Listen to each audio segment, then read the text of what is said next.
I want to talk a little bit about the political side because that's super important as well, right? One of the big reasons that people have been skeptical beyond the stuff we've talked about here with security and reliability of smart guns is the political aspect. The fact that, New Jersey for a long time had a mandate that as soon as a gun like this became available for sale, that was the only kind of gun that could be sold in the state. They have since changed this law. They've repealed it to, I believe it still has a requirement that gun stores will have to sell, I guess, your gun alongside of all the other guns. We don't intend to be compliant with that requirement for what's worth, but yes, there may be right. a requirement.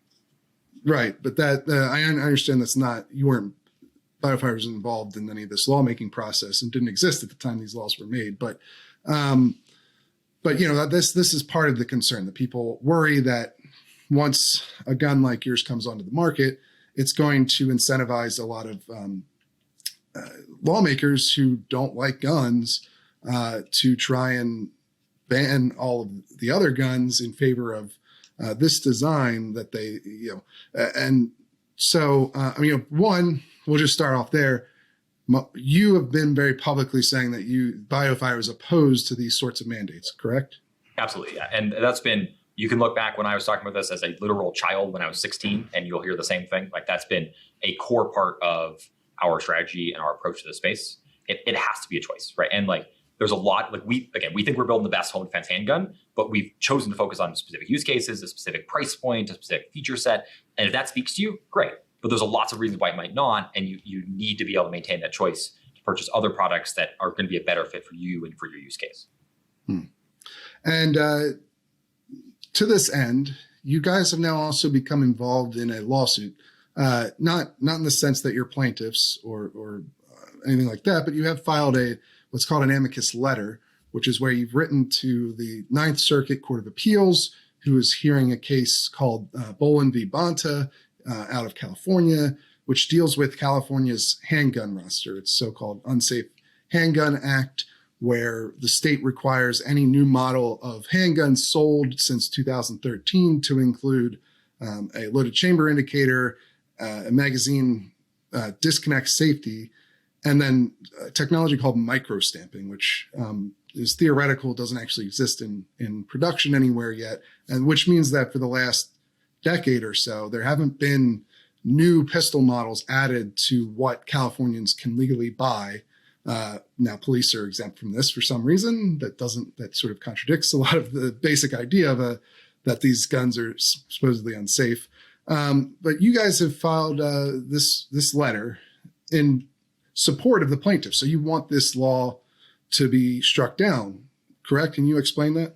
Totally. Yeah. So we recently filed, as you said, an amicus letter in Bolin v. Bonta, taking the plaintiff's arguments. Our objective here is, we believe that the UHA is arbitrarily restricting innovation and is not achieving the stated objective of making Californians safer. Like you mentioned, the police exemption, but more broadly, our goal is safety, right? And I think, saying that somebody told me recently, California is to guns as Cuba is to cars, right? And I don't know what you want to say about car safety, but I'm pretty sure the ones in Cuba are not quite as safe as the ones you can buy in the US.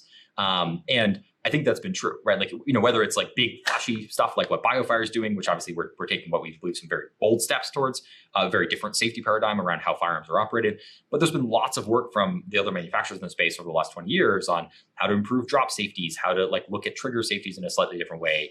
There's been a lot of work on that, and none of those are available to Californians. And so the argument that we're taking is, we think that, one, the UHA restricts choice, right? And in particular, any provisions around removing existing firearms from the roster when new ones are added or things like that, would arbitrarily restrict the choice of Californians to choose firearms that are appropriate for their situation, just like as I was saying previously. And more broadly, it would not allow products like Biofires to potentially be available for sale in the state of California. And right now, California is our largest market, right? More people from California than any other state in the country have pre-ordered a Biofire smart gun. And I think obviously it would be very silly for us to go to market and deliver a product in 49 states and, maybe even the District of Columbia in certain cases, and then, not have that be available in California. And so our argument basically is regulation of specific technical features, especially ones like microstamping that are unproven and have never been produced in a production product, is contrary to the stated objectives and is not like a way to actually increase safety. Okay. Now this law has been preliminarily enjoined. It's a hard word to say. I try not to say it. By a federal judge there, and California has appealed this, but they haven't.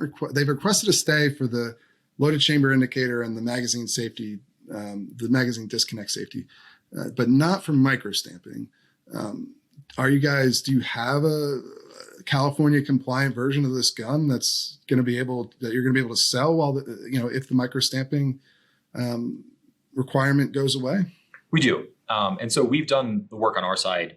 Obviously, there are other firearms available for sale in California that comply with the loaded chamber indicator and the magazine disconnect, right? Those are features that have been produced in production products. And that's a very different, I still personally don't really think that it adds a lot of safety and are largely just arbitrary costs imposed by this regulation. But unlike microstamping, where this is a novel technology, we would need to do research and development and validation around the the magazine disconnect and load chamber indicator are like understood how you implement those. And so we intend to have like our California version of the product will have those two features in it, just the same way that there's other states that have requirements on, the material the frames are made out of, or the weight of the trigger pulls, or things like that. They're sometimes a little bit arbitrary and silly, but we can comply with those reasonably, and so we chose to do so we can serve those customers.